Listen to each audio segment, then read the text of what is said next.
Hello, hello, hello. Welcome to Leap Taken. I'm Mika. Here at Leap Taken, I talk all things witchy, craft related, law of attraction, manifesting, esoteric, and everything else in between. And welcome to my witchy review. It's good to be here. And I have something fun. It's gonna be fun. We're gonna have fun today. Some fun stuff to talk about. Let me make sure my volume is up. I got fun stuff to talk about. Um, Subject matter that technically is not so fun, but we're gonna make it fun because we're gonna add in some other stuff. When have I? I mean, I was live on Wednesday. Wednesday. I was trying to think. When did I do a witchy review? It's been a minute. I haven't done a witchy review since last year, so this is the first one in 2025.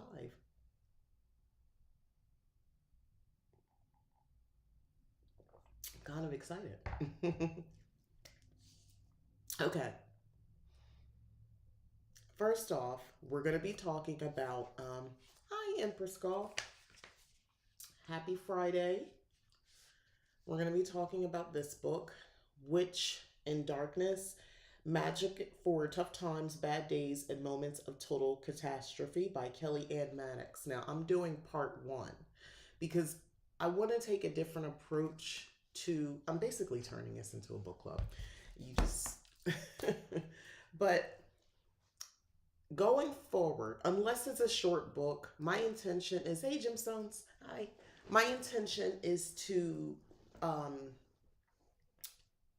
read the books and talk about them. But I was like, well, what if we did more like broke it up? So I didn't have to have the whole thing and I'm trying to tell you all about just the book. But as I read it, I'm telling you about it. So I've gotten part one, introduction, and part one read for the book. So we're going to talk about that today.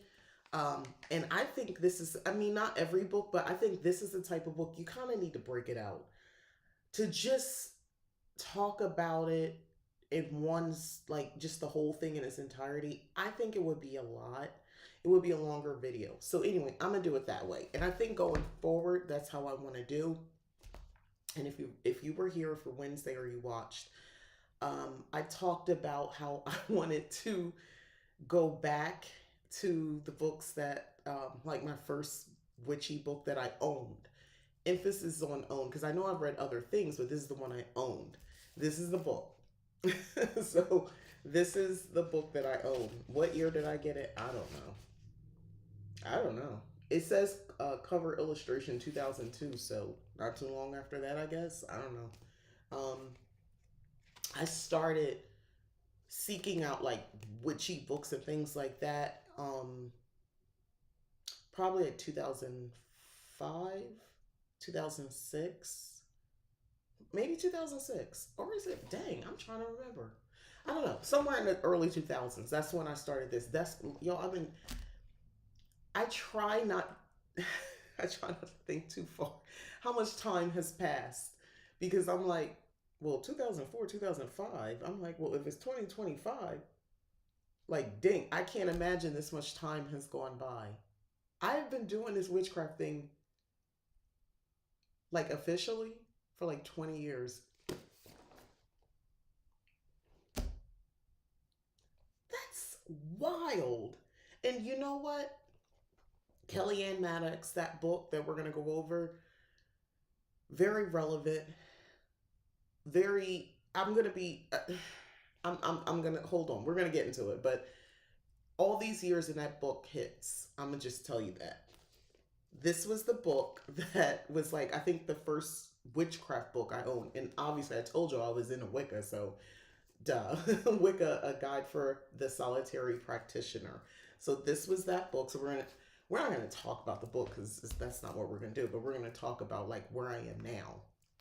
That book was one of my first two about 20 years ago. Exactly, like we've been in this witchcraft thing for a minute, just like learning and everything. So then there's this one. This is the one later in my practice I started looking into. Silver Raven Wolf. Why do I struggle with her name? Silver Raven Wolf. Hedge Witch. Spells, crafts, rituals for natural magic. So let's see if I can find the copyright date for this book. So this says second printing 2010. So I guess I would have gotten this because I'm pretty sure I got it when it came out. So 2010. So like now I would have been some handful of years, maybe almost just about 5 years or so in the game. Hi, and I got this one, and this left an impact. The reason I even picked this out, obviously, I've come across a lot of books, but I wanted to bring this out because uh, maybe it contributed to what my thinking of coming into hearth magic, cottage witchery, house witch, all that sort of stuff. I became witchy when my son was 15. Now he's 38, 39. Oh my God. Right. You just like stop for a second. It's like, and they said it was just a phase for some of us, right? Or maybe you thought it was just a phase. And look at us now. Look at us. Just look at us. We're out here. Still doing it. Still doing it. And I know a lot of people talked about this book. And he even had some things that I bookmarked at some point. So I did buy this book at some point. I don't remember when. Um, I don't know. Let me see the copyright date. But anyway, I own it too, apparently. Um, it was a time.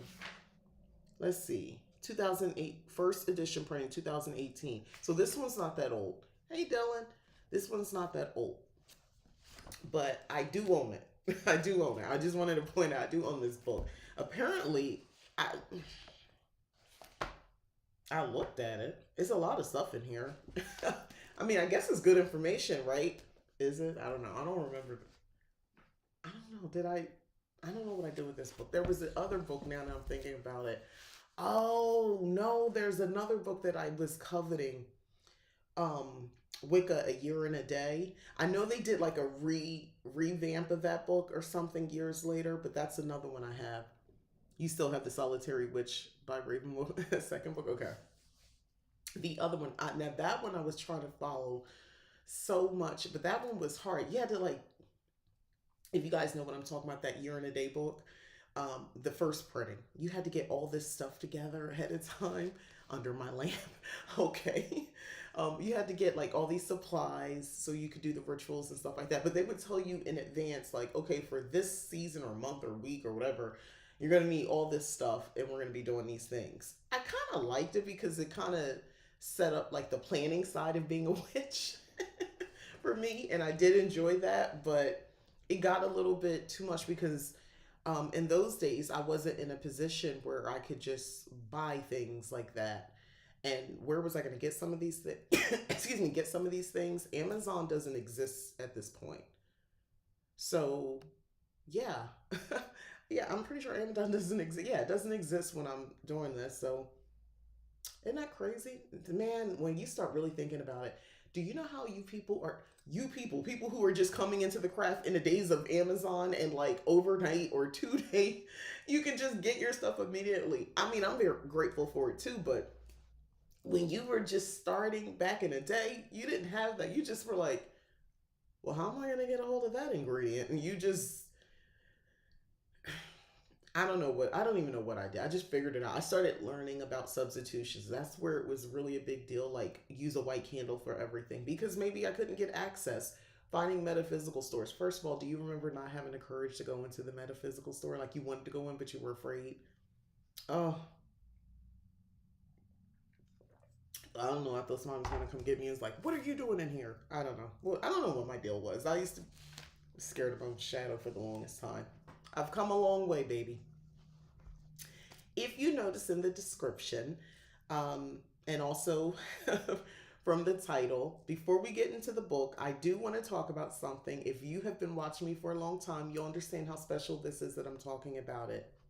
So, in collaboration with Firmoo, yes, in collaboration, the links are all going to be in the description for this wonderful eyeglass company, which is very affordable, mind you, actually really affordable. I'm not just, but we're going to do a cute unboxing for this. Now, obviously, I took it out. I went, picked it up from my post office box, and I got it here. I did take a peek because I'm nosy. I need to make sure the right thing was in here.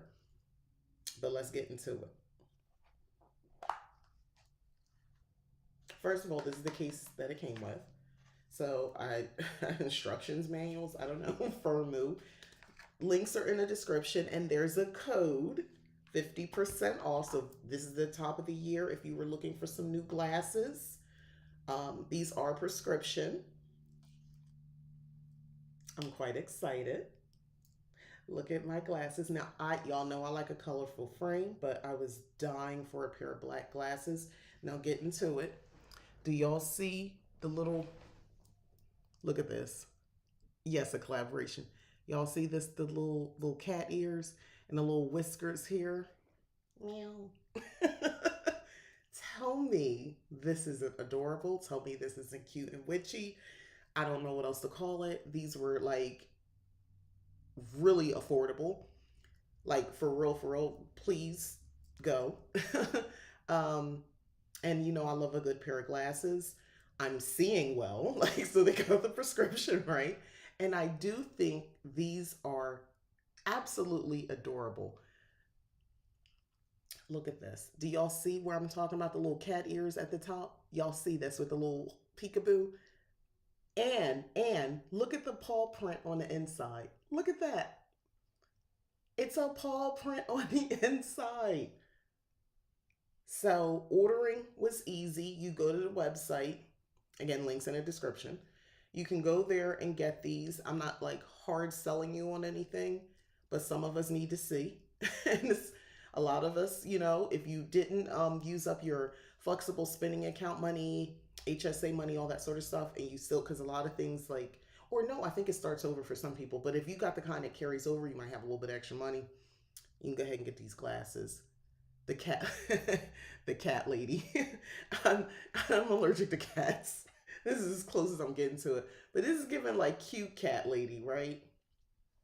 And I figure I'd pair it looking extra cute. Look at this with the sweater, the cardigan, and the glasses. I'm dying about these glasses. Y'all, I couldn't wait to show and share these with you. It's the whiskers for me that just, they're taking me out right now. When I go outside, you know, I try to have some sort of scene when I go out. By the way, my word of the year is the C word. And I mean that in the way you think. Like, that's what I'm trying to be. Like, anytime. And this is just giving it, but cuteness, C word. Very witchy. I'm also allergic to cats, right? I'm allergic. I actually had an environmental test done and I found I was allergic. But yeah, get into it. So super affordable. Um, but on to the business of it.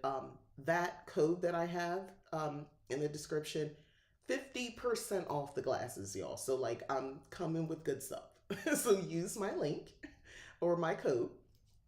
And you can use the link in the description to get to Firmoo. They're a company. I had been dealing, as you know, because I wear other glasses. I've been dealing with a different company before, but honestly, I think these people have better deals. I'm not gonna lie. I'm not, you know, have no affiliation with the other company, but like legit, they didn't have anything like this. How the girls in the case. Exactly, Dylan. Thank you. You know what I'm saying. But yeah, these, I'm like, okay, go over there. Like I said, use my code. I like, and because I've recently purchased glasses from somebody else, they did not give me all of this. This is technically considered a cleaning cloth and a pouch. So I do appreciate getting this because I like having the additional pouch to keep the glasses, because these are a bigger frame, so I don't, you know, it's easier to scratch. So I want to make sure that I can protect them when I don't have them on. I also like the case that it came in, and I know this is silly, but for some, but if you have more than one pair of glasses, even if you have a pair of like regular glasses and reading glasses or sunglasses, you need to be able to put your glasses away. For me, it helps to have something this hard. The soft cases and things like that, that's not good, especially if I put it in my bag. I need a hard case, so this is helpful. And then having this to keep it from scratching, as opposed to just like that cloth or anything like that. I like having this baggie.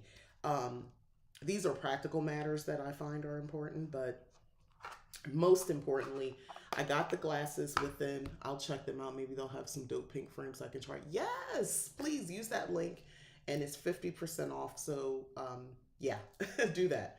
Uh, and I realized if you love these glasses, you can check them out. I'm gonna update the description with this exact model because I don't think I put that on there, and that was my fault. But I'm gonna go back and put that in the description. The exact model that I am wearing. If you like these, go get them. They have these in another color as well. I can't remember the color, but I'm pretty sure there was another color. And they have another variation of this. So if you kind of like this, but you want a little different, they have some, like there's more than one style like this. But I love a good cat eye, and this is giving real cat eye.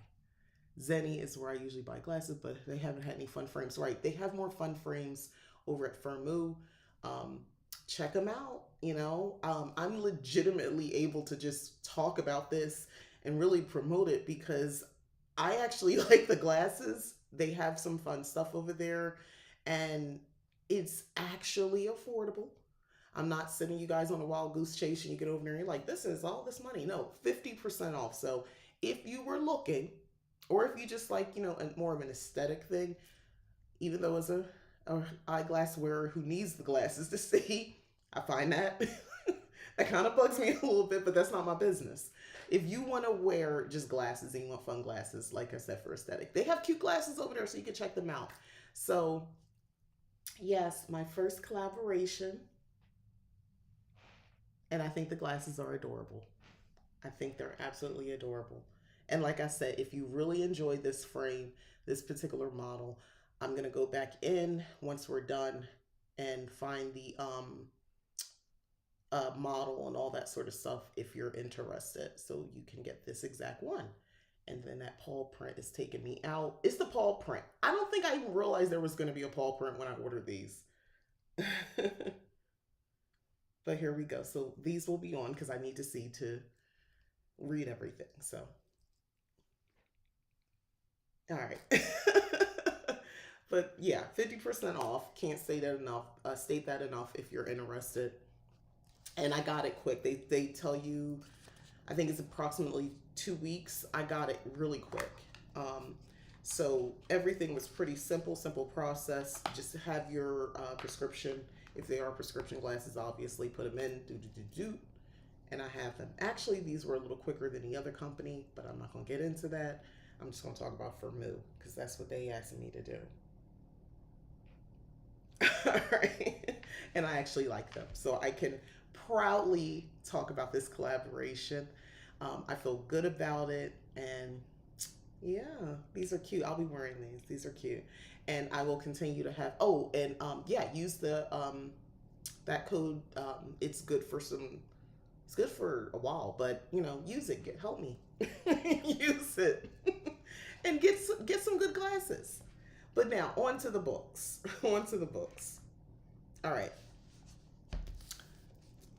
I thumbed through this. I told you I was going to read the whole thing between now and Wednesday. I don't want to read the book over again, but it's I don't want to read it over again because I know what's in here. I read it multiple times. I used to read sections over and over again, like the ritual design section. Obviously, a lot of this in this book, now that I looked at it, is not going to be represent a lot of what I do now because, you know, I'm not Wiccan. I don't call myself Wiccan, so um, I'm just, yeah, creating a sacred space. It's a lot of circle casting. I do like to cast a circle sometimes, but it's not like a given for me all the time. Um, the full moon rite, like I don't. I'm gonna give you an example. Say, and then this is the full moon rite. Wondrous lady of the moon. I don't say that. I'm like, this is not bad, but like I don't like that. You who greets the dusk with silvered kisses, mistress of the night and of all magics, who rides the clouds and blackens skies and spills light upon the cold earth, O lunar goddess, cresseted one, shadow maker and shadow breaker, revealer of mysteries past and present, puller of seas and ruler of women. All wise lunar mother, I greet your celestial jewel at the waxing of its powers with a rite in your honor. I pray by the moon. I pray by the moon. I pray by the moon. It's pretty cool how non-witch companies sponsored witch creators. 12 years ago, I would have never thought about that ever happening. Right? Right? But here we are. Continue chanting, I pray by the moon for as long as you will. Like, I would, no, I don't say that. So I don't, there's some problematic wording. Ruler of women would be the main one that sticks out. I don't think I'm going to repeat. I don't like the idea of, I don't like that. Ruler of women. The moon rules women. I don't know. It just bugs me a little bit. So no, probably wouldn't be saying that. I think this is where my fascination with runes began, because there's a whole section about runes in here. So I'm not really, I made my own. This is like a protective chant. Visualize a triple circle. Nope. Of purplish light around your body while chanting. A triple circle. I'm trying to think. Like, do you understand? I'm like, what do you mean triple? Like a layer 1, 2, and 3 around me? I don't know. My brain is already confused.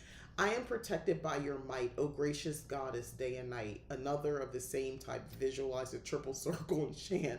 Thrice around the circle's bound, evil sink into the ground. I mean, those are not bad, but, it sounds cringy, not necessarily just the ruler of women part. It sounds cringe, right? So, I'm not, like, following this off, like, in their works. Like, it's not, but this is where I started. We all started somewhere. I get why people like Cunningham, but he doesn't impress me. I know. But this was my Bible. An herbal, a guide to the use of herbs, plants, and Wiccan ritual. Like, it had, to me, everything I thought I needed. Oh, I was so into this. Same. I'm confused. Like, how? Y'all, I was like, this is like, all the information is in here, I kept thinking for the longest time. And then, questions, things happen, and you learn. And then I gave this a try, and I really was trying to make this book work for me. And I referred to it quite a few times. It's not a bad book. I still don't think it's bad per se. I'm just different now. That's the best way to explain. It's like you're working towards something with that, because it's like,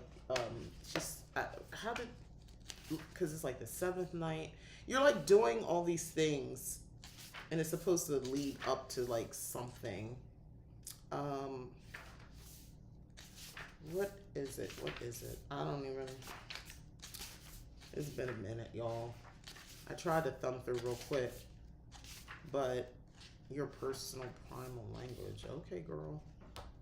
The 13 rights. Oh, that's what it was. The 13 rights. So I was kind of obsessed with that for a second. So like, this is the first night. I don't know if anybody ever had this book, but the book was about transform your life with a little help from nature. Working in harmony with the earth's energy is the heart of the free-spirited, simple garden magic known as hedge witchery. This guidebook from the immensely popular Sylvan Ravenwolf has everything a new hedge witch needs to connect in a personal way with nature's creative, life-affirming energy and use it in magic and spell work. And, it goes on. I will say this. There were things in here I liked. I mean, I'm not against everything. I don't throw the baby out with the bathwater. Like this, I could probably, because of the practice I do now, I could probably find something in here. I don't know. I probably wouldn't find it. But nostalgia, you keep it. I'm a sentimental person. I don't remember anything from this book. Yet I've bookmarked things. I don't remember anything from this book. What is wrong with me? All the controversy made me want to read Silver's book, right? Like, after what everybody was saying. Actually, I mean, I was already into her. I brought this up last night, Thursday, whatever. I don't know. The days are running into each other. Dang, well, hold on, because I am starting to feel like the days are running, and I could have sworn I had this conversation. I guess I had it with her last night. Yeah. Anyway, I, let's talk. We're gonna talk about this time thing as well because I talked about this before. I feel like time is just the way I'm experiencing the flow of time is very interesting.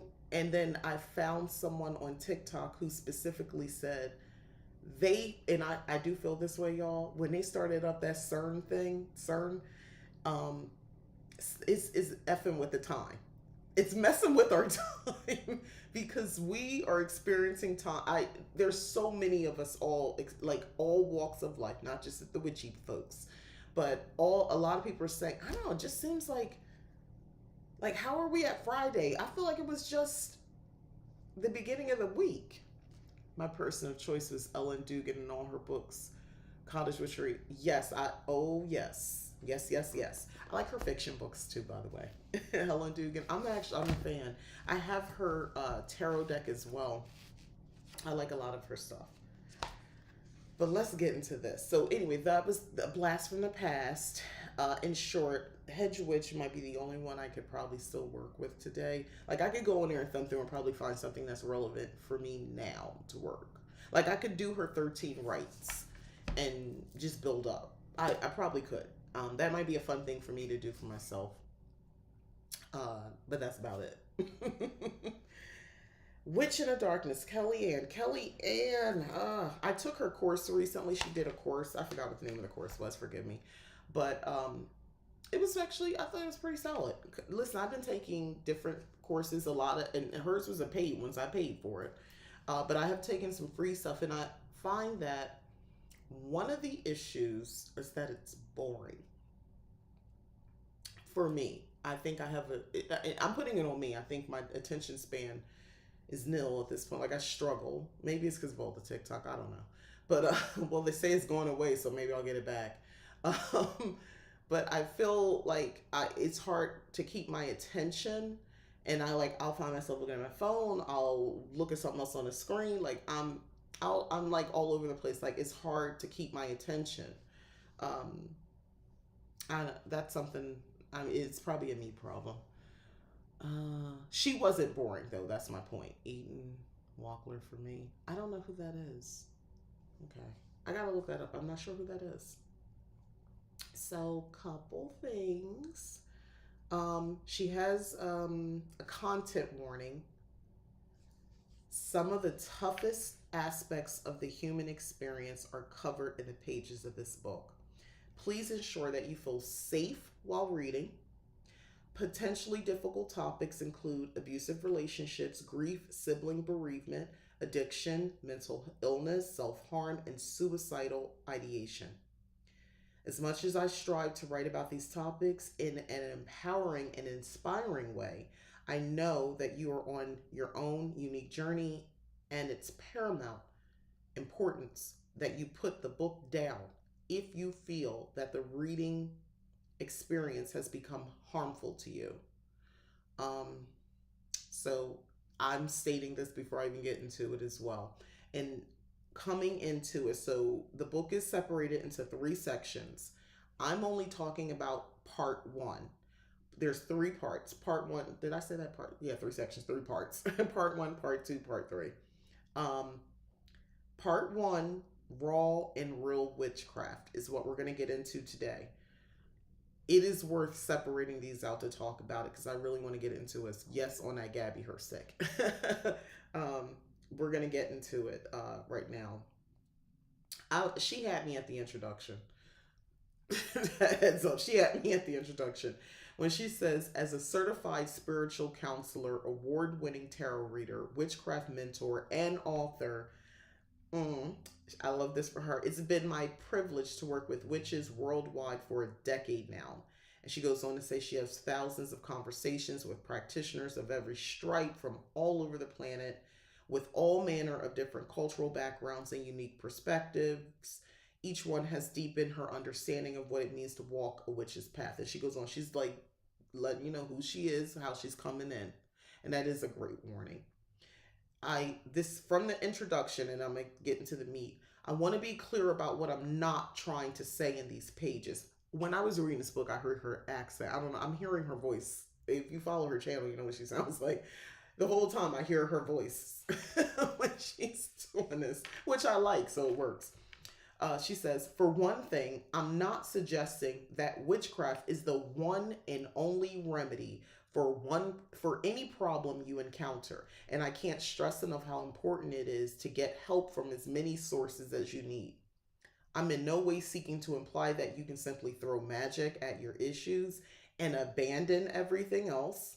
The craft will sometimes be the only tool you need to create a major breakthrough, but in many cases, it will form part of a holistic approach, which could also include things like legal, medical professional advice, practical strategies, support from loved ones, cutting ties from unhealthy relationships, regular accountability, hobbies and passions. She's got a nice list here and it just goes on: spending time in nature, addressing addictions and unhealthy habits.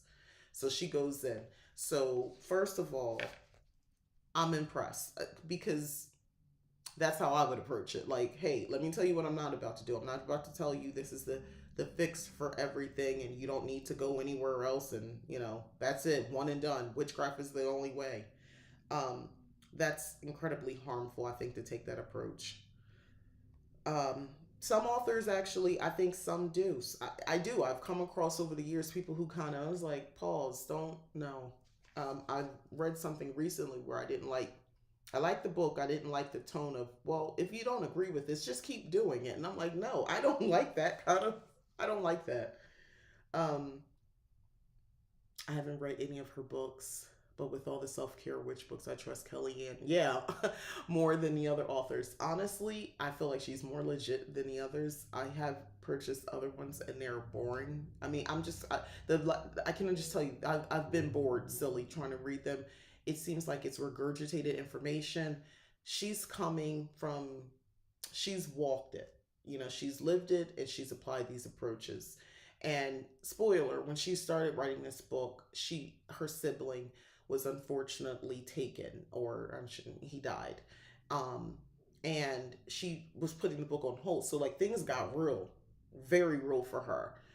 She picked the book back up from an obviously very different perspective from when she started. But this quote got me. Witches sit with their pain when they know it contains medicine. They sit with their pain when they know there is nothing to do but exactly that. Witchcraft holds us through the unbearable and then guides us back to power and action. That gave me chills when I first read that, by the way. Like I said, the jewels, she got me immediately with some, like, a lot of this stuff. A lot of things I read. When she tells us, this is still an introduction now. I don't use witchcraft to escape pain. I use it to face and process pain. This just had me just thinking about a lot of different things for myself and for a lot of other people that I've come across and people I know. Um, Witchcraft doesn't necessarily set up a path that you don't feel pain. You you won't feel grief. You won't feel loss. You won't feel. And I think sometimes there's confusion about that. And I think there's a confusion about that, even if you're not calling yourself a witch. I think if you are operating under the pagan umbrella, for lack of better words, including those who do hoodoo and folk magic and things like that, yeah, y'all too. I think sometimes people have this idea, like we talk about doing protection work and things like that. And it's almost implied when you're reading books or listening to people that if you do this, nothing will happen to you. You're protected, right? And that's not necessarily what the protection will be or can be, or is. And I like that she sort of addresses that. And later on, she kind of addresses that too. From people, from nature. I mean, we're dealing with things happening right now in California and LA. It's someone I love dearly.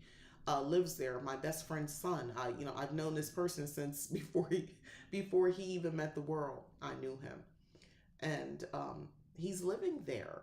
and I'm terrified for him. But you know what I've done? I did work, and that's kind of, she gets into that in this book. I did work, um, along with my cousin. We all did work with, not for him per se, but for people in LA. I mean, people, the animals, everything, nature, all of that. Um, we did some work to help with the situation, and I implore you, if you practice witchcraft, to do work. I saw people talking about, well, there's a lot of rich people because of the Pacific Palisades, and first of all, I understand where people are coming from who mentioned that, but there are also people who are not rich, who are, their life has been turned completely upside down. The animals aren't rich per se, and they're being killed, you know, just saying. So it's not just about the rich people.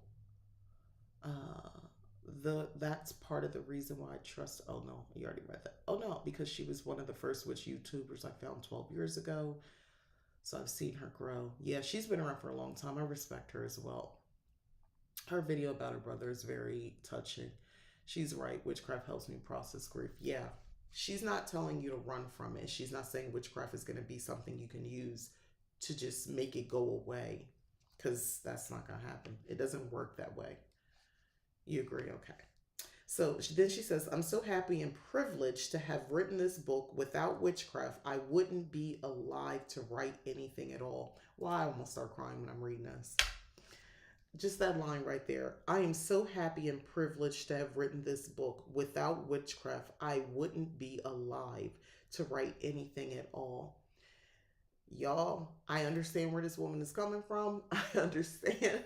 Like, that's how deep it is for me with witchcraft. It has been through the darkness, through the times. She even talks about darkness and her definition of that, which I appreciate as well. Uh, Kellyanne is a very nuanced witch. She understands that, she's been paying attention, because we use terms like darkness and you are of European descent, you owe it an explanation to break it down, because people perceive that word differently and the connotations around it. And she addresses it, and that's why I like her. Oh, I like her. This is the real world. You can't run away. Unfortunately, not, no, not in a way we would all probably like to.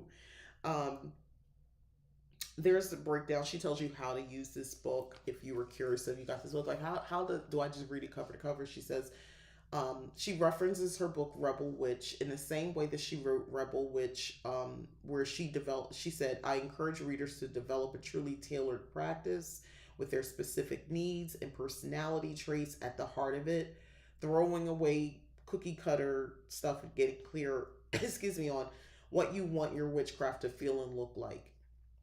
And she's basically saying, you would kind of take a similar approach with this book as well. So, part one celebrates you as an authentic witch who can give yourself permission to be as raw and messy. I'm having trouble here today. Oh, let me get some. Oh, probably all these candles that got lit up behind me. Yeah, I got a couple working, so all things working at the same time. Pause. Don't light. Okay. If you are doing work, um, for the fires, the wildfires, in which we now know is arson related, at least the Kenneth, they call him Kenneth fire. Um, be mindful about fire. So a candle, be intentional about the candle. Don't light the but if like you're asking for rain or things like that, other practitioners on different platforms saying the same thing about the candle. Like maybe don't light the candle. I did use a candle. I connect very positively with the element of fire, and I lit a candle to ask, to plead, to petition the fire, the element of fire, and then I extinguished it. But it was part of what I was doing. But I worked with water because water is what is needed. So just be mindful about like lighting a candle. That's over. She says your witchhood will be affirmed in this first section, even when you're feeling suspicious of its reliability. We'll gently explore the pros and cons of witching while dealing with the high levels of emotion and or life drama. You'll be urged to create your own ways of understanding which yeah, which elements of the craft to choose and when they're safe for you. This section also helps you consider low maintenance ways of including witchcraft when you may fear that it will overwhelm or drain you. So that was part one, and that's what we're going to get into that right now. Let me go ahead and switch gears to that section. I have all these bookmarks on here. Okay. Come on, Mika. There we go. When I switched from my Kindle to my iPad, I realized just how different it really is. Okay. The Kindle app itself, I don't know if anybody else knows what I'm talking about, but it's different. Okay. Thought I had it bookmarked. There we go. All right, raw and real.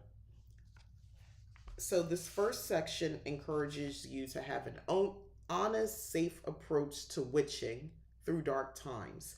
It highlights the importance of rejecting a polished and polite practice in favor of one that can include your tears, anger, pain, confusion, and fear. Look at the illustrations. Hopefully this comes up if you can see that. Rain spells, y'all. Exactly.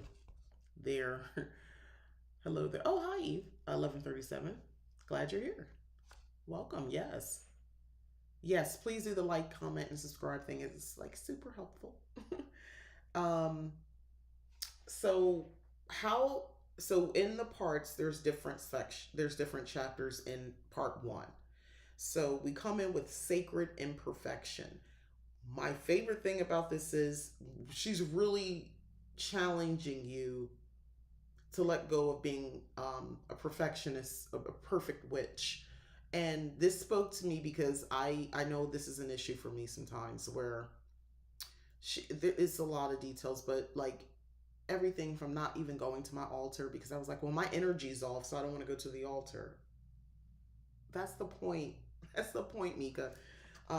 I have corrected this, but I know in stressful, overwhelming times, I have avoided going to my altar because I felt like I just didn't have the energy to do it.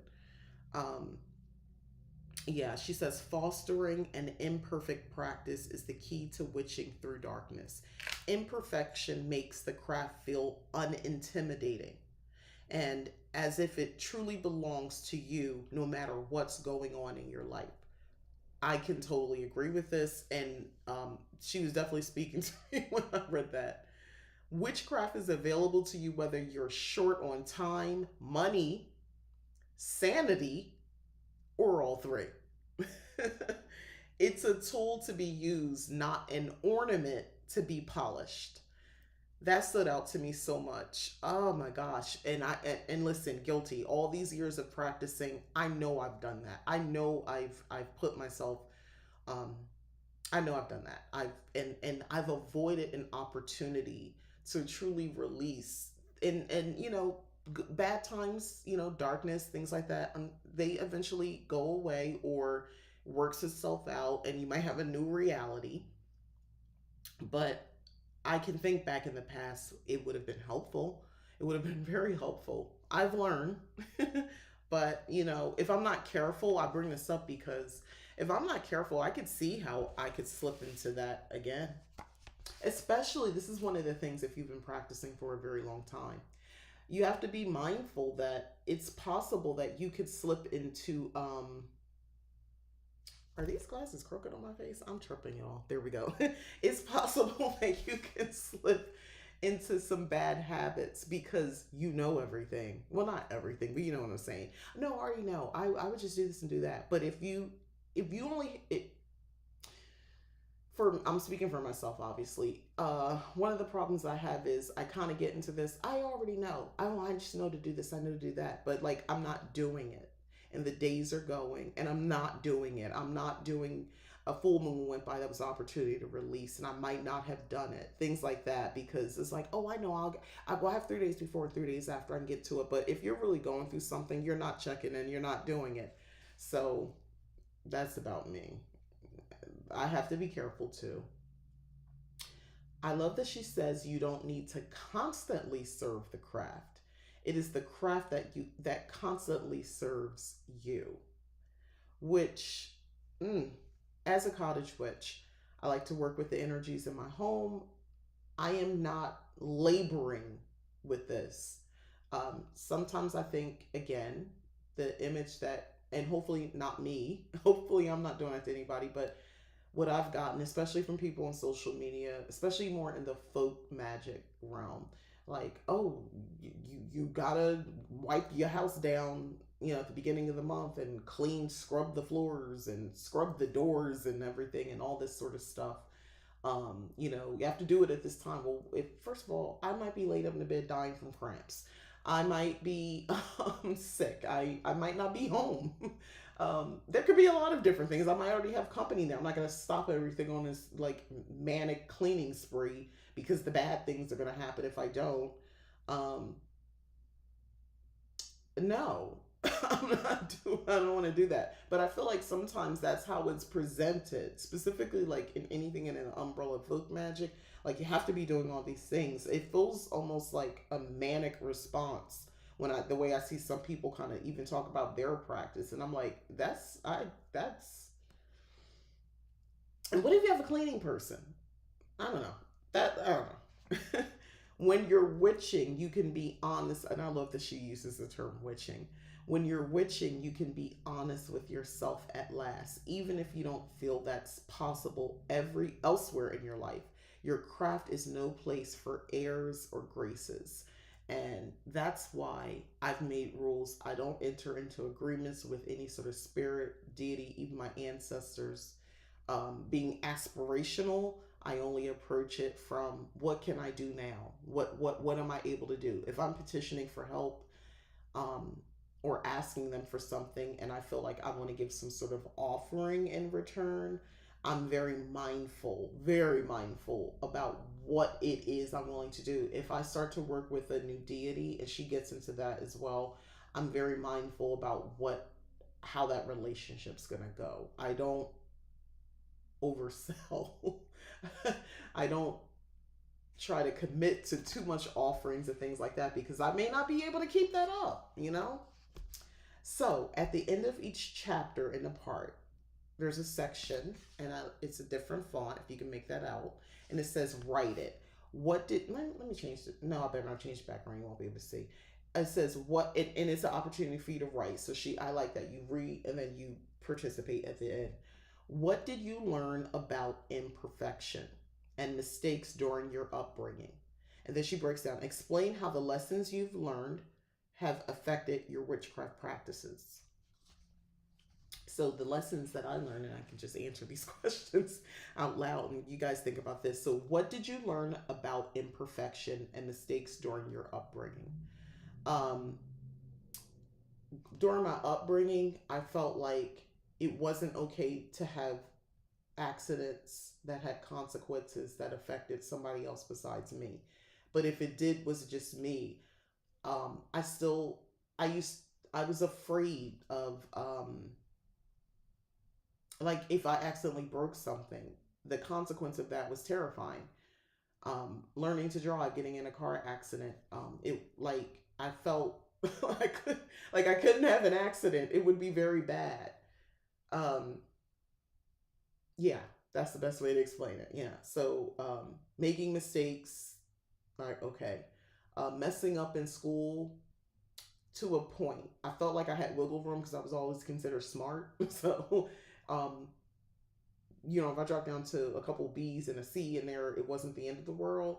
But like I knew I couldn't go beyond that because it could be a problem. So no, I didn't handle making mistakes. My takeaway was no, it was not a good thing to make mistakes, and the consequences terrified me. Um, since you're very mindful, but are you demure? Yes, very, very mindful, very demure. See, I don't come to work with a cut crease. I know.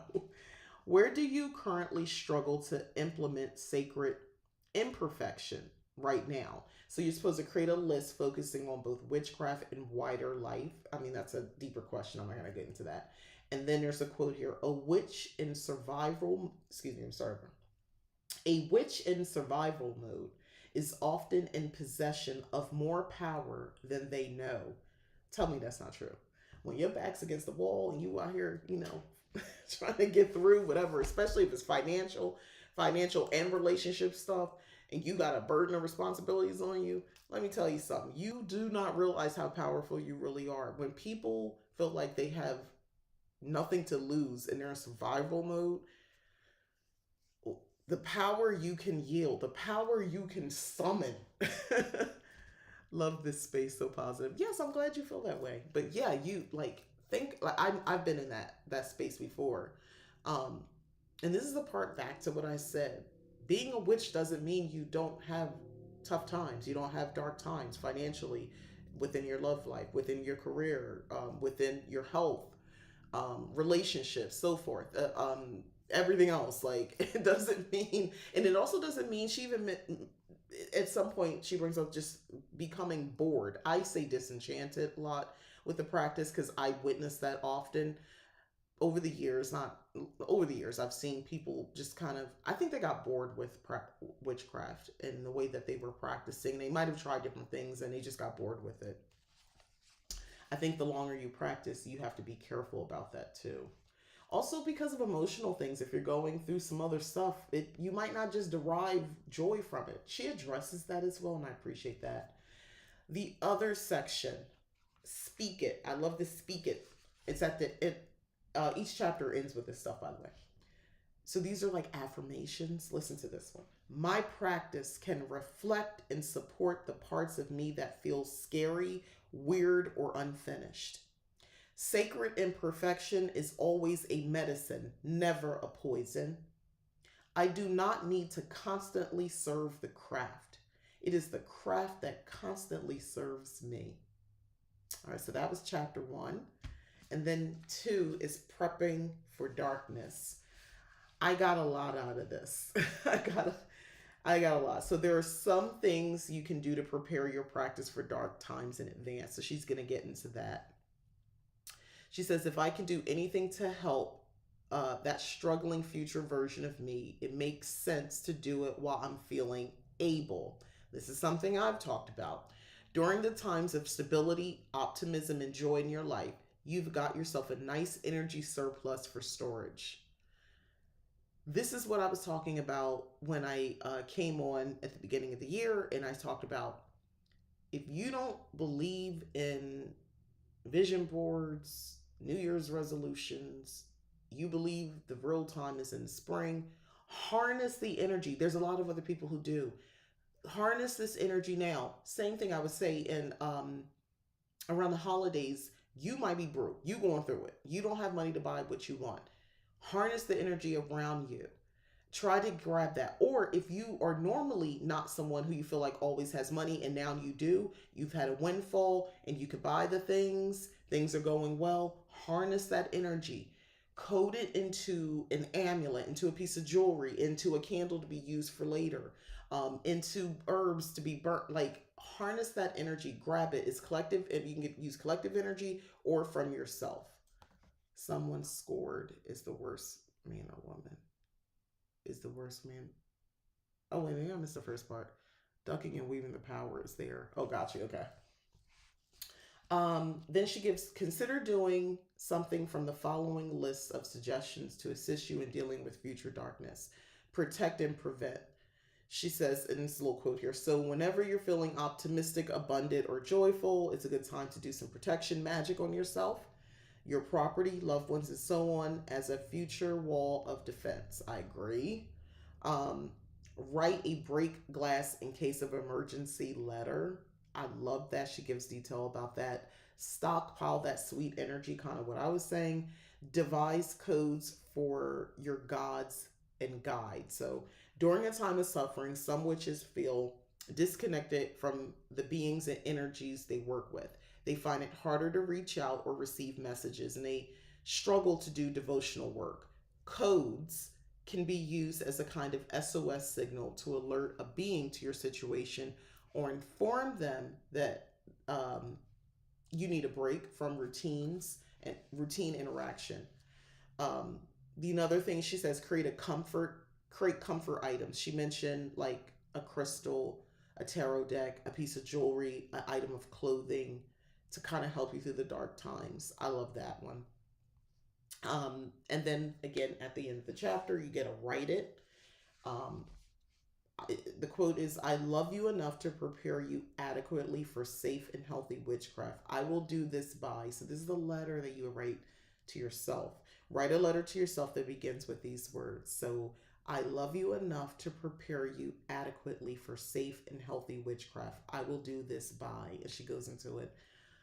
And of course, there's more stuff here, but I want to give it all the way. You got to buy this lady's book. Speak it. This is the affirmations on here.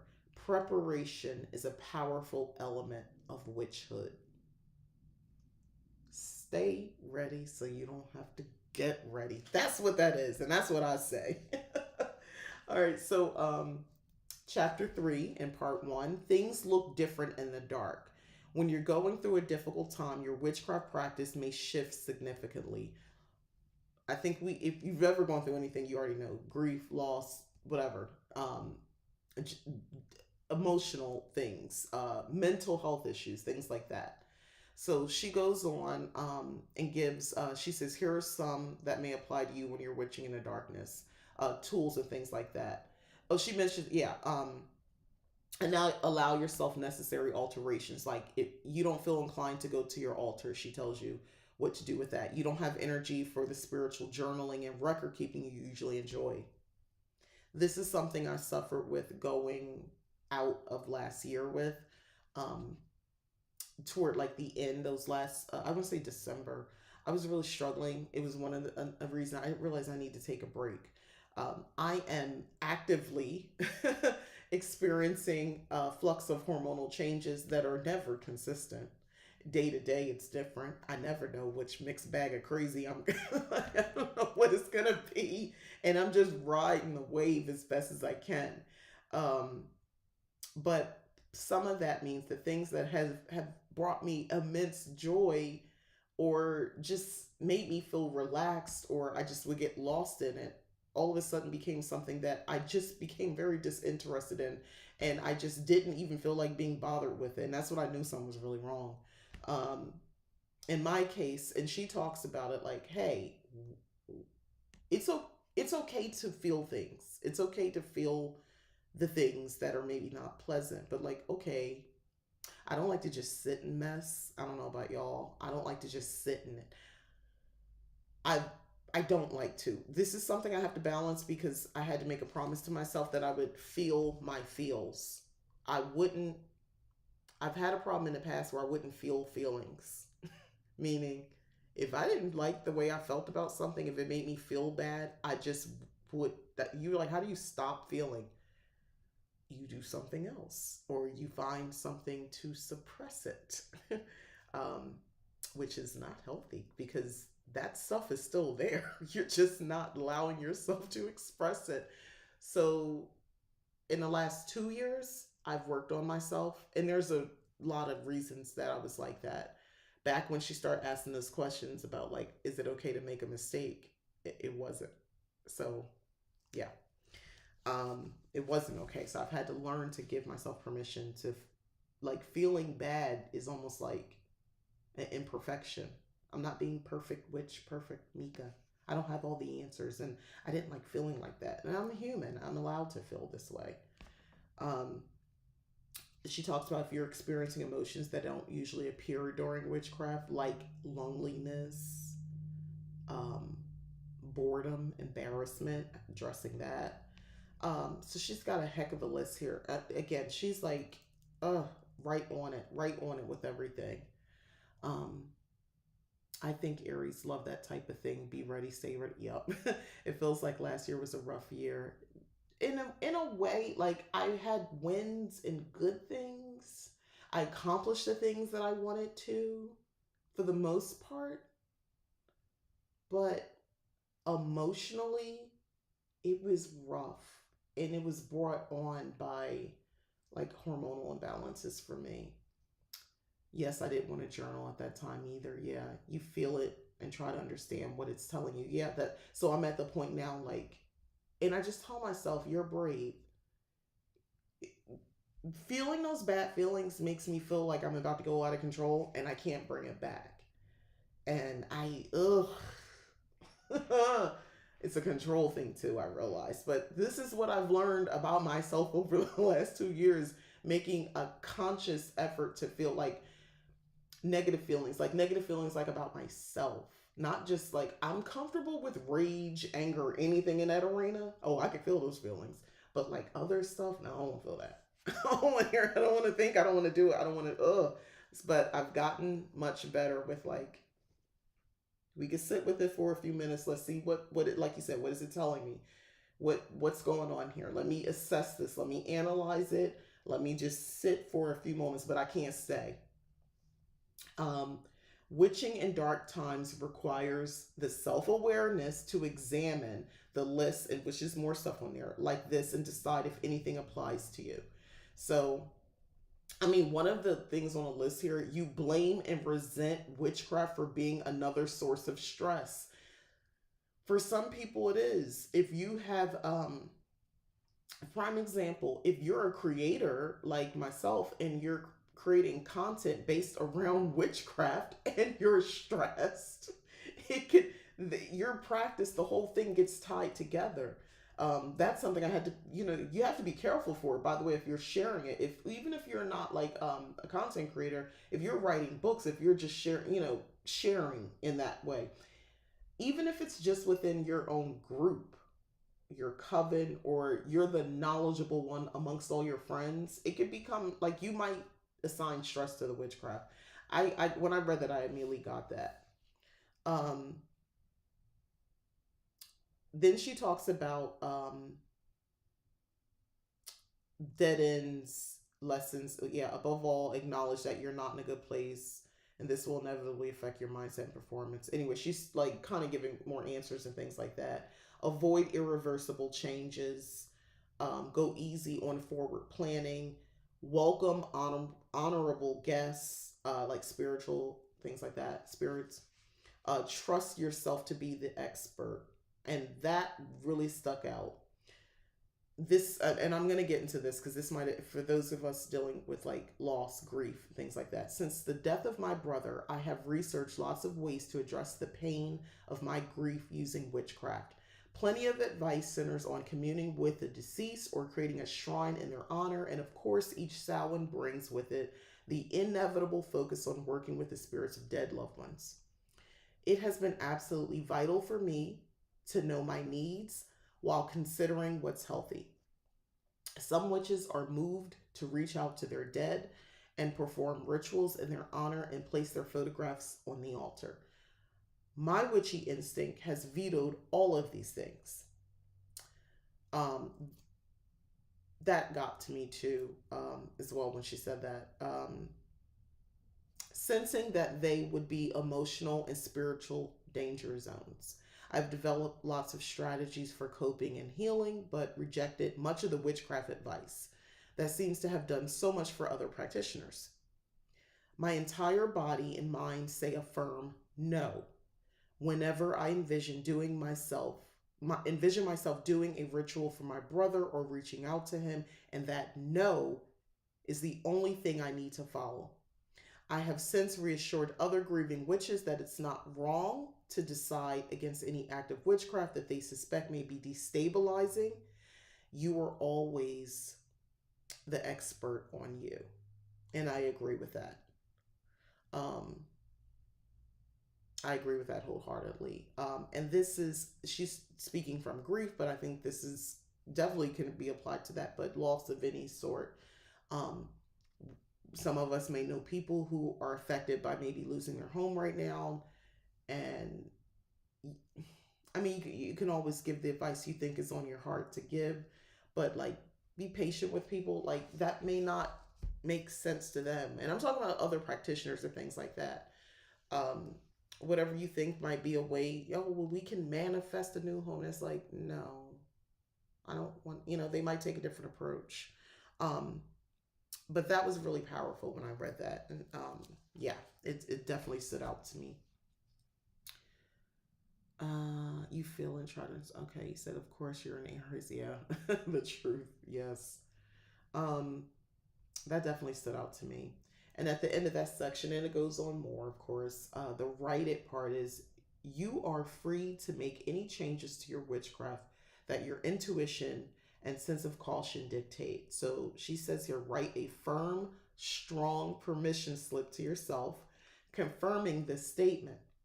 Allow this permission slip to free you from any obligations or restrictions that you've placed upon yourself. A great thing to journal about, by the way. And of course, there's more. And then the speak it, the sort of like affirmations in here. So, the only person who can grant me spiritual permission is myself.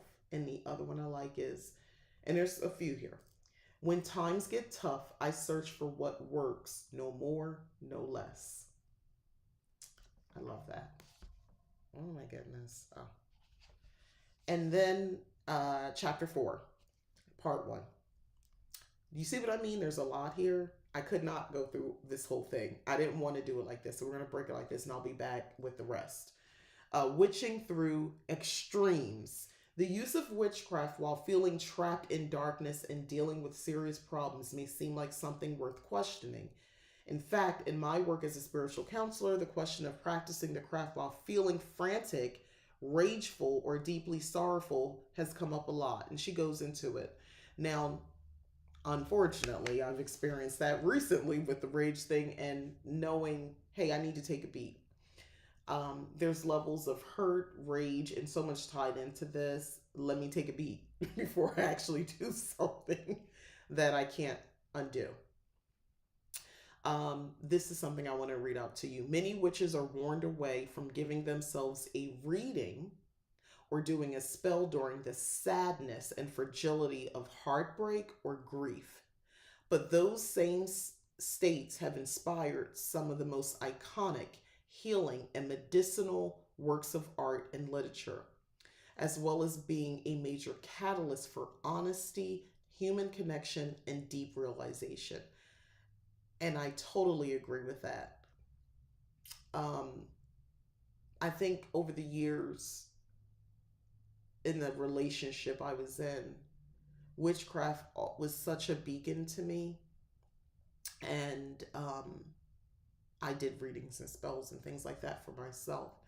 And I grew so much in that time as a witch, as a practitioner, um, even though other things about me was being stifled. So I'm glad I didn't just seep into that, what I was going through, heartbreak, sadness, all that sort of stuff. Um, I I just went to that beacon of just raw energy and power, and I was drawn to it. That is practicing witchcraft. Not everyone wants to spiritually reach out to passed on loved ones. Exactly. Yeah. And that's what she said, especially if there could be a destabilization. Like I can understand, empathize someone who is just trying to go through life, day to day life, without the person they're grieving, and then to come in. I understand that it makes sense. To try to connect with them spiritually is like I can only do so much at where I'm at right now. Maybe down the road, but right now, like I'm just trying to get through the day with the loss. So I totally understand that. Yeah. She says, I won't advise you that you always need to be calm and collected if you're about to do witchcraft, because there were times I wasn't. I've had very powerful work myself, and I was upset. I was mad, and I was afraid, and there were all these emotions going through me, and that I had some powerful work happen because of that. Um, At least I can think offhanded twice, and in very extremely powerful work where it sent shockwaves. Um, I think, and it affected so many people. It wasn't just I affected multiple people with that. Uh, but it was necessary, and that was one of the times it was necessary. I thought it was. I thought, and I no regrets, no regrets. And I mean, like she said, you're the expert on you. Only you know that about yourself. Good afternoon to you too. Thank you, my cardigan. I love this. Is what this is. I'm going to go ahead and tell you, I got off of Sheen. Love this. I love it. Um, I like this stuff. High and low risk practices. So she says, I wouldn't have been a productive witch over the years if I'd waited to feel emotionally balanced, calm, and neutral before taking action during tough situations. I'm telling y'all, listen, I'm dealing with I can have a succession of days where I feel alive. I feel like myself. I'm like, raw, I'm ready to do the things. I'm inspired. I'm inspiring others. And then the next set of days just feels like somebody just knocked the wind out of me. And followed by other days where it's like everything is irritating me.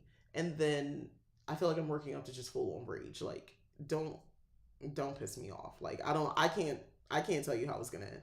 So even in the midst of all this, I've been doing some level of witchcraft, and I love that she addresses this. So she here the list. Here's a list of witchcraft practices that could fall into the low risk category during crisis periods or heightened states of emotions. These activities are likely to be safe. Sitting at your altar, just chill out, drink some tea, breathing evenly.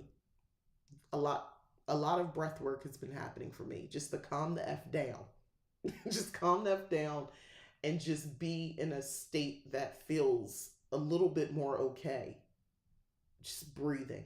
That's been some low risk witchcraft I personally been doing. Um, You said I get that on a monthly basis, gemstones. My emotions power my craft. I've learned to ground myself in the emotion and use its strength. Hate, grief, anger, passion all make powerful workings, in your opinion. I agree with that. It can. Yes, it can. I can't wait to get this book. It's on my list. It's a good book. It's a good book. So, couple things using gentle Oracle Tarot decks, or Oracle or Tarot decks with a positive or joyful theme. Don't get that deck that she likes to tell, like, read you for filth every time you pull those cards out. Just makes you feel like you're never doing enough. There's a couple decks where the messages are like they cut me a little bit. I yeah, noticing things like in nature exactly. Um, yeah, don't. This is not the time. You don't need. And I understand because I got this issue as well where I kind of like to rip the band-aid off sometimes of things. Like, give me the brutal honesty. Just and I think that's some like other stuff as well where it's like, why do I want these cards to tell me, like, to be mean to me basically? Why am I going out of my way to get my feelings hurt?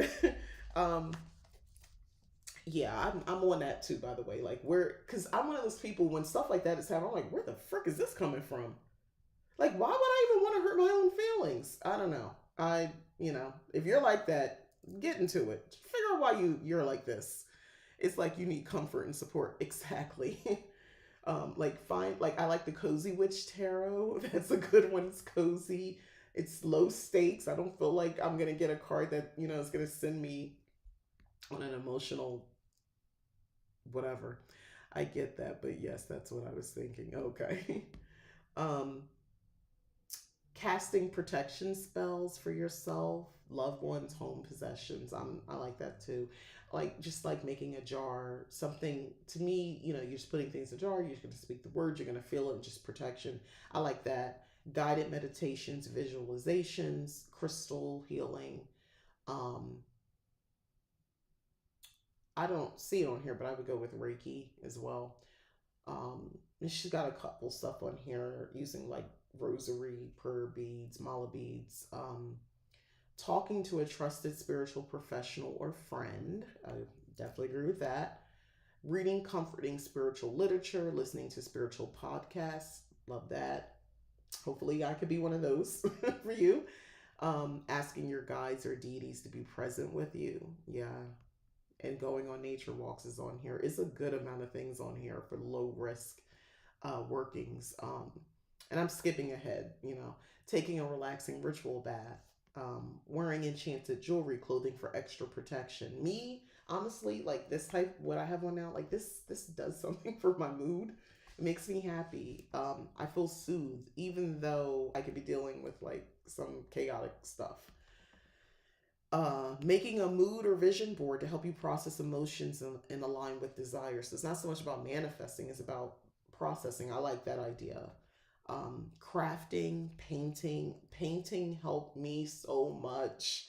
Or writing with spiritual theme in honor of the deity. The painting, oh my gosh. So back in, what was it, 2021? I never was somebody who painted. I talked about this before. I would always say, I'm not really an artist person and all that sort of silly talk. But anyway, and I proudly hang my, like, yeah, back there, if you see that I painted that. And I'm very proud of it. And it was part of me healing. And I was going through some really big, big, big stuff.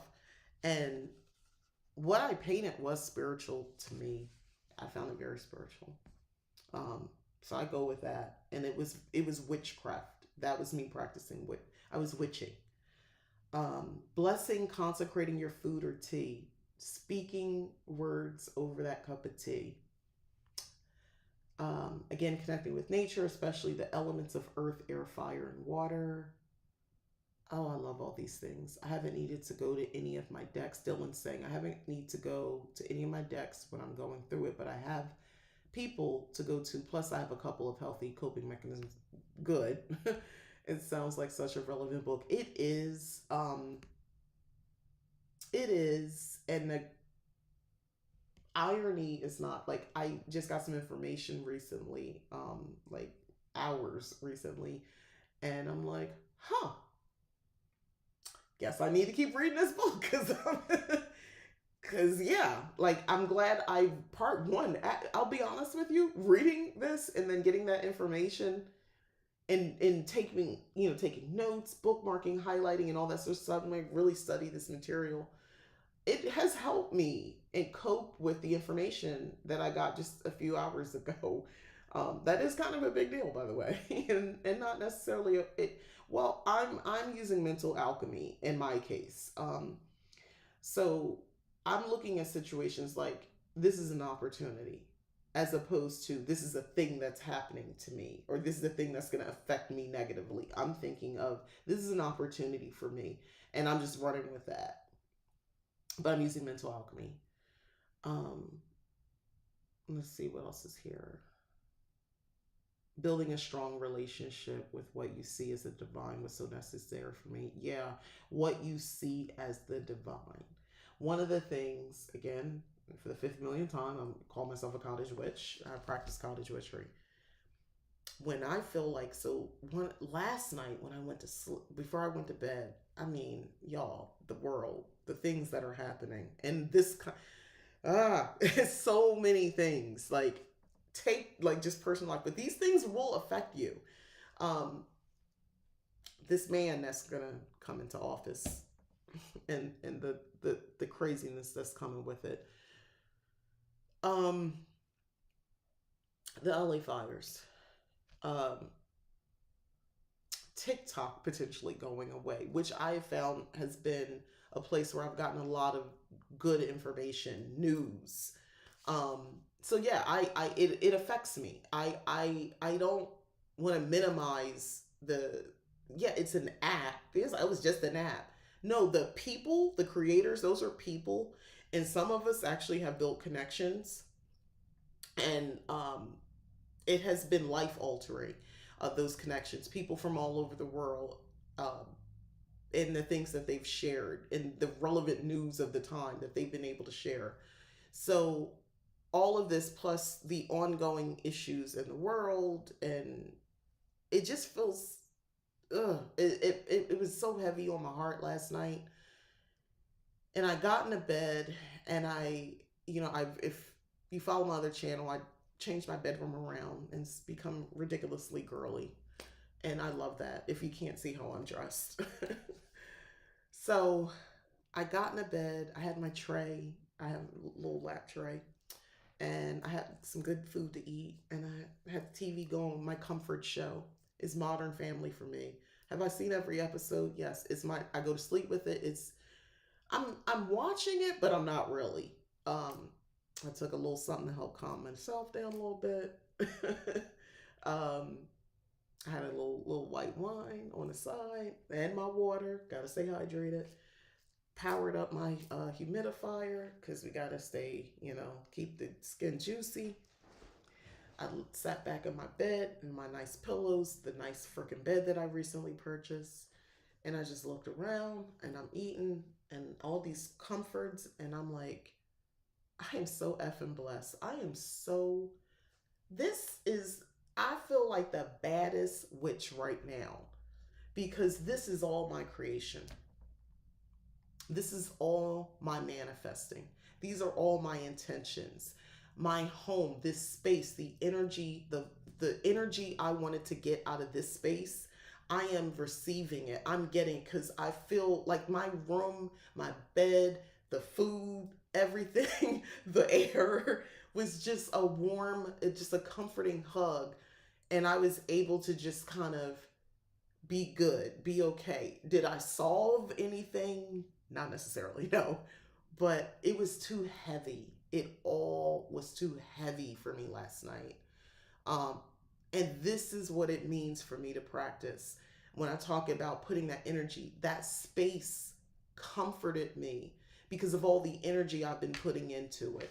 And it doesn't happen because I used the floor wash and the Florida water and this and that. And, I had to do this at the first of the month and you gotta, at the every new moon do this. It was because of the cumulative collective energy of me existing and me pouring into that space, not just because of, some routine, arbitrary routine that somebody's telling you on the internet that you got to do, like at the first of the month and the cinnamon and all this and the prosperity. Y'all see how I feel about these things. I don't like that. I don't like people trying to tell me what to do. Um, Try not to think about him. Oh my God. I know. I didn't mean to erase it. Sorry. Can we just say our world is about to go to the birds? Yes.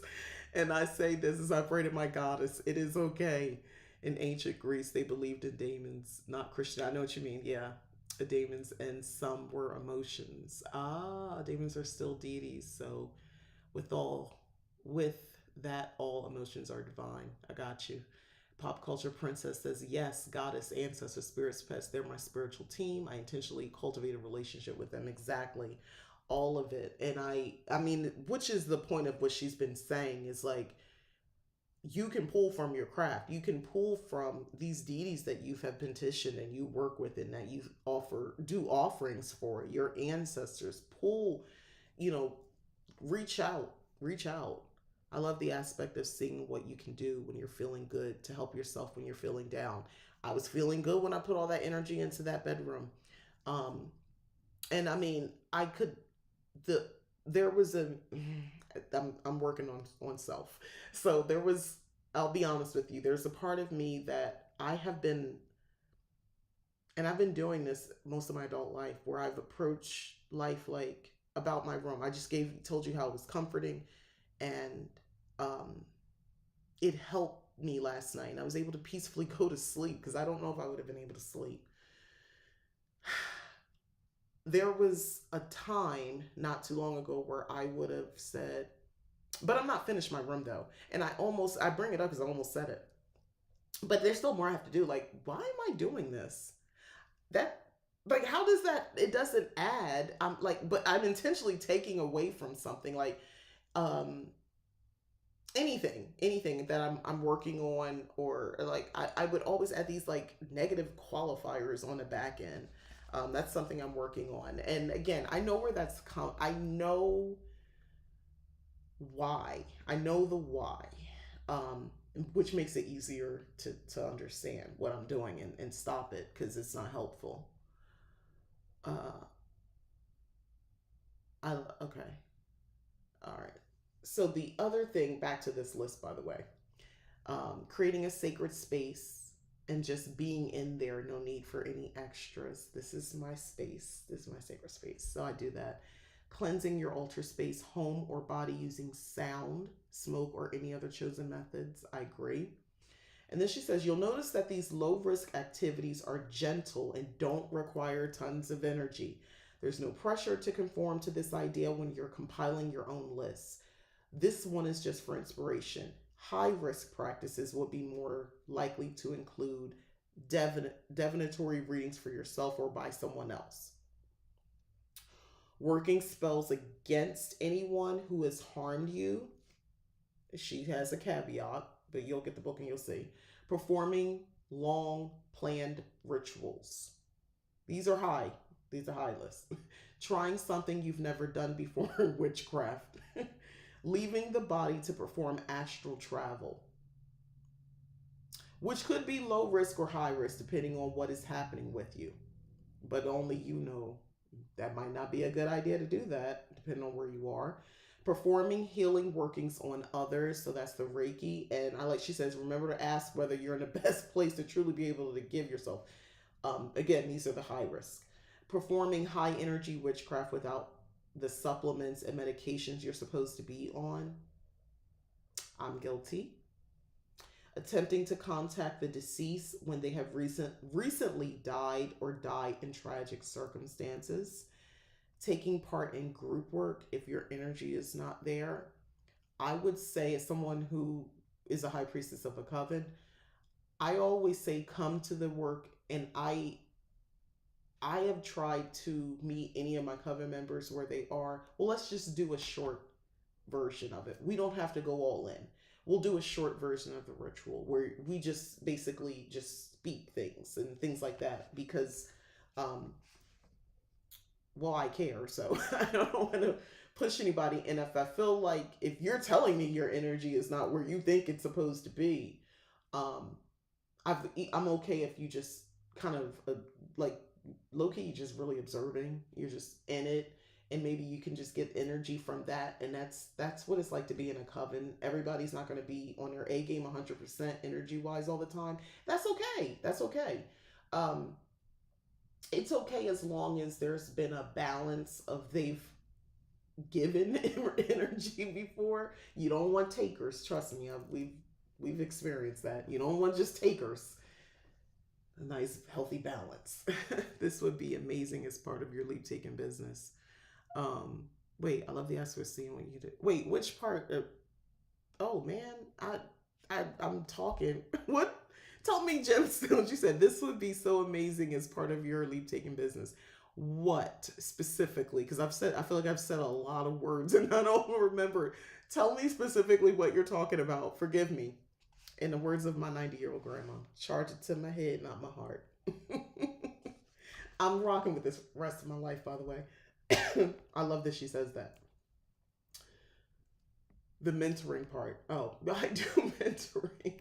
I'm off. That's something I've been thinking about, the different types of mentoring. Right now, it's very just like witchcraft centered, but the different types, yeah. One of the ones I want to work on is shadow work. That's a gray area because I'm not a licensed therapist. But I also understand when to back off and say, all right, I need to send you over here. I need to get you over here. um, and yeah, we go up to this point, the list of how you can help yourself when you're down. Yeah. That's definitely something. Yeah, but to me, I feel like that would be part of it. And this is something I've been thinking about. Now I can speak on it because it's still very high level, but like shadow work, I've done the healing work that I've been doing, and I'm very open about it. Healing doesn't mean things go away necessarily, by the way, because even if you have a physical issue, there's usually something there to remind you that it exists, and sometimes it still hurts. um, it doesn't go away. It's just it's healed. It's not the gaping wound it once was, but it doesn't mean it doesn't still affect you. um, that's been my experience with healing. So like healing shadow, we're kind of combining that, and helping with techniques, um, for sure, to kind of get through that. And then if you're comfortable kind of putting it, bringing it to the surface, that's tough for a lot of us, and that's where the gray area is. um, but I don't see anything wrong with working in tandem with like a licensed therapist, and a your spiritual mentor. I do that. I'm cool with that. So personally, so I don't see anything wrong with that. Um, and again, she says this list is for inspiration only. There's more on here. And she goes on, checklist for high risk witchcraft. Are you hydrated, well fed, and have had fairly decent sleep? These basic human functions matter. Did you just decide to carry out this ritual 10 minutes ago? Think. Have you been sitting around in your room watching occult documentaries or reading thick witchy books for hours? Before you go into these high risk things and you know your mind not right, are you under the influence of recreational drugs? And that's real. Are you experiencing destabilizing mental health symptoms? This is not the time to devote yourself to a goddess and make all these promises and all this sort of stuff. Like, don't do that. Have you asked your deities, ancestors, and guides for input? And the list just goes on. I love this woman. If you're about to get into stuff that you consider high risk because of your difficult emotions, she talks about a few things to remember. Stop at any time, be in control, and there's a lot more information. I'm just highlights. Check your ethics, alchemize negative intent toward others. Did that. And there's a lot about that. Make sure you have support or a plan afterwards. Um, and then we get to the write it section. What practices are currently in the high risk category for you? So that's something for you to think about. Create a list of high risk practices and consider your reasons for adding each item. And the speak it, the affirmation section. I love this. As a witch, I walk safe roads towards success and avoid unsafe roads towards suffering. I have nothing to prove.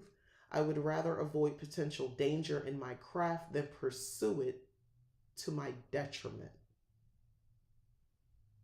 That's a word. That's a word. um, he said, love that saying. The list of how you could help yourself when you're down. Okay, again. Learning astrology is shadow work, in my opinion. I'm constantly learning about and working on different aspects of myself. Oh my God, yes, bring your birth chart. That would be a part of it. I would say the birth chart is going to, because that can kind of fill in a lot of the blanks. You're not shooting in the dark for what's going to fit, what's going to work, depending on who you are. So, based on your combinations of like your sun, your moon, and your rising, I've thought about this a lot for myself. I was like, I feel like I'm having internal conflict often, because this fiery energy that I have of my sun sign and so much water. And when I look at my birth chart, it's like equal water, equal fire, and I'm like, this explains a lot. Where it's like I know myself, but at the same time, like I'm like I'm constantly saying, "Why did you do this? Why are we doing this?" I'm actually gonna say that. Why are we doing this? What? Why are we thinking this? Why don't we just do this? Because of the conflict, the back and forth conflict. Um, Chapter 5, which I think is we're wrapping up here. And I realize I've been talking for a while. Thank you for staying with me. She says, so far in part 1, we've already focused a lot on being safe and strong as a witch in darkness. Let's now look at some other key building blocks of the craft and make them more energy efficient. She goes into planning, uh, and creative brainstorming. I'm gonna leave that to you. That is worth getting into. It is like it's so on point and relevant for most of us. Gathering tools and ingredients. Um, the stress of getting your material ish together for witchcraft to occur can be very real, worrying over what you may need to buy or locate. I talked about that before when I was a newbie, can cause you to forget the whole thing entirely and put your head in your hands. So let's make the whole thing low maintenance. She gives wonderful examples, including using your imagination. And I can get with that. Let the gods and guides decide. Keep it simple. Cleansing before working. And I love this section. She talks about cleansing before working. Much is made of ensuring that a witch's energy is cleansed in preparation for workings, but some of the more elaborate techniques may feel too difficult for you. There are simpler ways of achieving this. This is right on time. Bathe in solar or lunar light. So if you can't do anything, if I live in a place, it's we have more sunny days than not. So for me, honestly, going out in the middle of the afternoon and just like making sure I'm in direct sunlight, um, that can feel cleansing. And again, because I am so in tune with that fire element, that makes sense for me a lot. I talked about living here, and I remember it's like, well, right now it's been windy um, here as well. But on windy days, really windy days, kind of just for me standing out on the porch and just it felt cleansing, just letting the wind just go, just it felt like through me. um, yeah, that can be very cleansing as well. And of course, moonlight, lunar light, just standing there for a minute, even if it's just, if you are fortunate enough to have a backyard that's somewhat private or a balcony. Um, Honestly, if you're not in any of those situations, if you can go just like kind of like at night, maybe go to your car, and that might be as close as you can get, and just kind of be in a car. That, safety first. I don't want you outside if you don't feel safe like that. Um, Create a cleansing playlist. I love this. Music. As someone, I have music things up there. um, it has shifted. I've been shifted. She talking about this. It can shift your energy. It can shift everything in you. Part of my healing, I realized that I've been working on these years. Music has been a big part of it. The winds has been so nice in this cold weather. Yeah, it's something very cleansing about it. And I almost I appreciate and I revere um when because it can be powerful, and it's something to revere because it can be so powerful it could knock me down. So if it's enough where I can still stand in it, I'm very respectful of that. um do a pin purge cleanse, so that's where do some writing, and she goes into a lot of detail about that. She goes into about making a sacred space. I love to create a sacred space blanket. Aroma. I'm aromatherapy type of witch. You got me. I have a lavender candle going right now, purely for this scent. Aromatherapy is a big part of my practice because things happen. My brain lights up in certain places based on certain scents. Then she goes into raising your energy, and she gives some wonderful suggestions to get started if you're having difficulty on doing that. It's Y'all. We're on part one. We went through all this detail. This is just part one. There's still two other parts. Like it's this good. One of the things that she talks about that really got me, and I'm gonna wrap up with this, about keeping your connection with your deities in difficult times. I love this thing where she says, leave a message. Witching in darkness can sometimes F up the signal that links you easily to your beings, either because you're uncertain of what they're communicating or because it's too hard to be open to the messages. And some of us probably have been there. So she's like, don't pressure yourself, if it's too much. Um, you may not always immediately feel the presence or influence of a being when you call upon them. The warmth and magic of your bond may not be instantly obvious. Rather than feeling frustrated that things feel distant in that moment, try leaving a message for the being you're in need of, much like you would leave one in a voicemail. The intention here is that The being will receive your message in their own time and reply when they know that you're most likely to receive and absorb their communication clearly. Now, some of us come from backgrounds where you might call that prayer.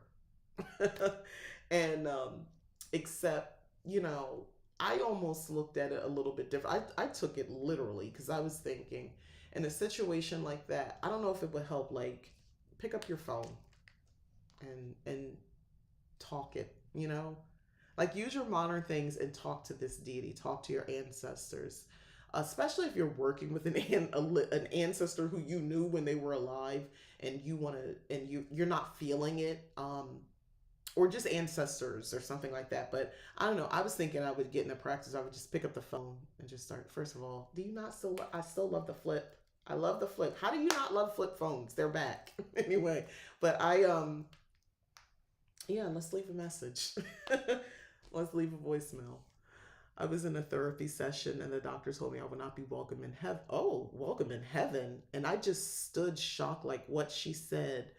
I have a dark aura. I was like, okay, I guess. Oh, that doesn't sound very positive. I'm so sorry, Faye of the Forest 444.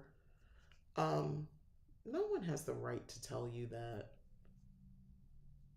And that's their opinion. And maybe that day, okay, so if this is what you're getting from me, well, that's just today. I just talked about how one day I'm this way, one day I'm that. We're not always the same all the time.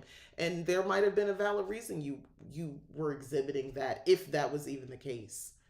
I used to have a notebook where I wrote questions when I was feeling down and then wrote the answers when I was feeling better. It will always help. Oh, that's a wonderful idea, gemstones. Oh, yeah. And came back and answered it. Oh, I like that.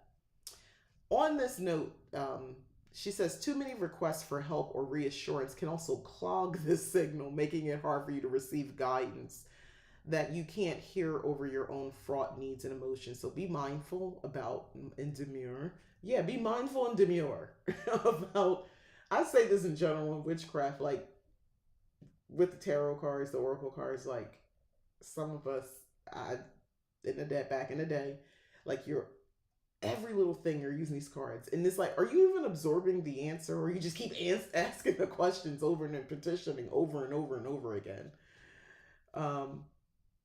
Yeah, and she's talking about using divination, and we kind of round out the chapter. And the write it here is, how have you learned to improve your energy management over time? Where do you still struggle significantly with energy management? The speak it affirmations, which I'm loving this, by the way. When a witch preserves their energy, they enact their wisdom. Big results emerge from ripples of small actions. And then that's the end of part 1, and I will be back with part 2 on what can be done in the dark. So that was fun. Like I said, it's heavy. I realize I've been talking for a very long time, and that's okay. I don't know. The spirit moved me. She did a solid with this. I mean, we're on part 1, and I got so much from it. But just sort of to recap everything. If you are interested, I have a 50% off coupon code for my glasses. I got them for Firmoo. If you're curious, the links are in the description, but this is the case it came with. Beautiful glasses, got them relatively quickly. I'm glad you thought it was fun. Bye. But yeah, like, subscribe, share all the YouTube stuff, please. It helps. And yeah, go check out the link. Check out the glasses. Use my code. My first collaboration. And yeah, and find your old witch books and try to read them and see if they make sense. All right, I'm done. Everybody have a good weekend. Be as blessed as you can be. Blessed be. All right, bye.